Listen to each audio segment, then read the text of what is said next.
Welcome সবাইকে আমার এই নতুন চ্যানেলে। আজকে কিন্তু আমি আমার ফার্স্ট ভিডিও দিচ্ছি, তো আশা করি সকলেই ভিডিওটা সম্পূর্ণ দেখবে। এখন থেকে এই চ্যানেলে আসতে চলেছে দারুণ দারুণ রেসিপি তোমাদের জন্য।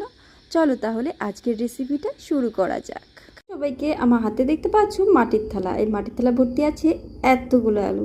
এই এতগুলো আলু দিয়ে কী করতে চলেছি বলো তো? দারুণ একটা রেসিপি, এটা সকলেরই খুব ভালো লাগবে, আমার তো ভীষণ ভালো লাগে। চলো তাহলে বানানো যাক। প্রথমে আলুগুলোকে ভালো করে ছুলে নিয়েছি, এবারে এগুলোকে লম্বা লম্বা করে এভাবে কেটে নেব।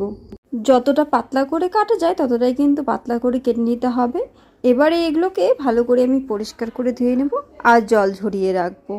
তারপরে কেটে নিচ্ছি পেঁয়াজ। পেঁয়াজটা তোমরা তোমাদের পরিমাণ অনুযায়ী দিতে পারো।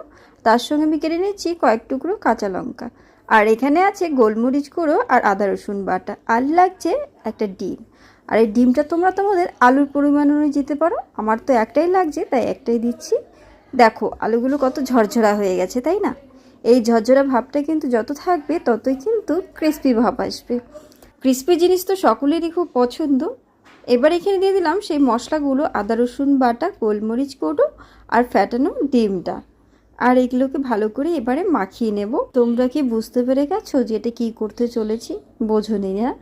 চলো তাহলে এবারে এখানে পরিমাণ মতো কিছুটা লবণ দিয়ে দিই, আর দিয়ে দিব কর্নফ্লাওয়ার, আর দিচ্ছি চালের গুঁড়ো। তোমরা অন্য কিছু দিয়েও করতে পারো। কর্নফ্লাওয়ার আর চালের গুঁড়োটা কিন্তু একটু বেশি পরিমাণে দিতে হবে।